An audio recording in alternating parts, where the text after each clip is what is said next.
ओम नमः शिवाय।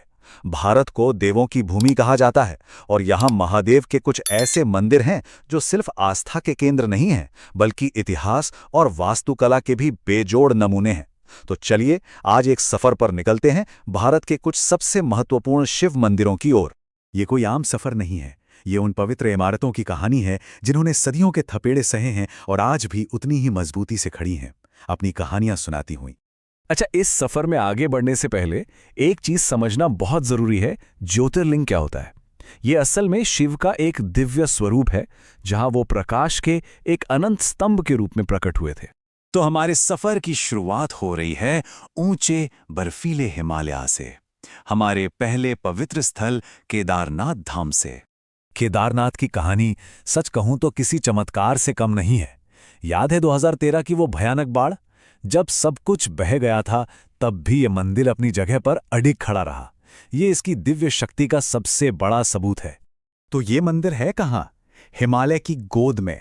और ये कोई आम मंदिर नहीं, 12 ज्योतिर्लिंगों में सबसे ऊंचा है। माना जाता है कि इसे पांडवों ने बनवाया था और बाद में आदि शंकराचार्य ने इसे फिर से स्थापित किया। इसकी कहानी सिर्फ आस्था की नहीं, बल्कि प्रकृति की सबसे बड़ी आपदा के सामने डटे रहने की भी है।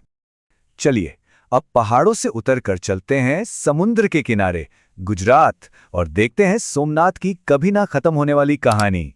सोमनाथ का इतिहास ये कहानी है टूटने और फिर से जुड़ने की। बार बार पहले ज्योतिर्लिंग के तौर पर इसका जिक्र ऋग्वेद में मिलता है। इतिहास में इसे कई बार तोड़ा गया, लूटा गया, लेकिन हर बार, हर हमले के बाद ये मंदिर फीनिक्स पक्षी की तरह अपनी ही राख से दोबारा और ज्यादा शान से खड़ा हो गया। ये आस्था की अमरता का प्रतीक है। अब हमारा सफर हमें ले जा रहा है भारत के बिल्कुल आध्यात्मिक दिल में, इसके 2 सबसे पवित्र शहरों उज्जैन और वाराणसी की ओर। सबसे पहले बात करते हैं उज्जैन के राजा महाकालेश्वर की। ये मंदिर पूरी दुनिया में अपनी एक खास चीज के लिए जाना जाता है, भस्म आरती। ये एक ऐसा अनोखा रिचुअल है जिसमें सुबह सुबह शिवलिंग को पवित्र राख से सजाया जाता है, जो जीवन और मृत्यु के चक्र को दर्शाता है। लेकिन महाकालेश्वर की सबसे बड़ी और अनोखी पहचान है इसका दक्षिणमुखी होना। ये इकलौता ऐसा ज्योतिर्लिंग है, मान्यता है कि जहां समय के स्वामी महाकाल खुद विराजते हों, वहां स्वयं मृत्यु भी सिर झुका लेती है। अब उज्जैन से हम चलते हैं वाराणसी, यानी काशी, वो शहर जिसे मुक्ति का शहर कहते हैं, जहां माना जाता है कि जीवन और मृत्यु के चक्र से आजादी यानी मोक्ष मिलता है और जहां भगवान शिव खुद निवास करते हैं। तो देखिए, ये दोनों जगहें मिलकर एक बहुत ही शक्तिशाली आध्यात्मिक धुरी बनाती हैं। एक तरफ महाकाल हैं, जो समय पर विजय का प्रतीक हैं, तो दूसरी तरफ हैं काशी विश्वनाथ, जो जीवन के चक्र से परम मुक्ति यानी मोक्ष का दरवाजा माने जाते हैं।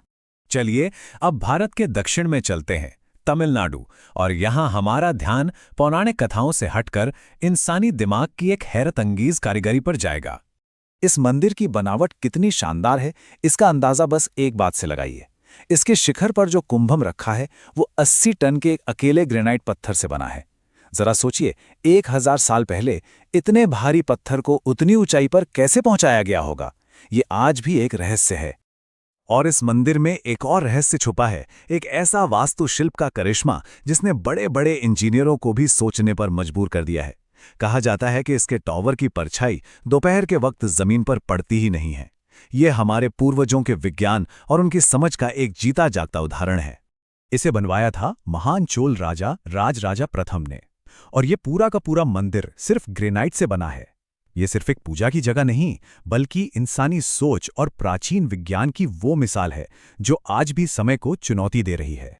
तो जैसे जैसे हमारा ये सफर अपने अंत की ओर बढ़ रहा है, चलिए एक नजर डालते हैं कि इन पवित्र जगहों की विरासत आखिर है क्या।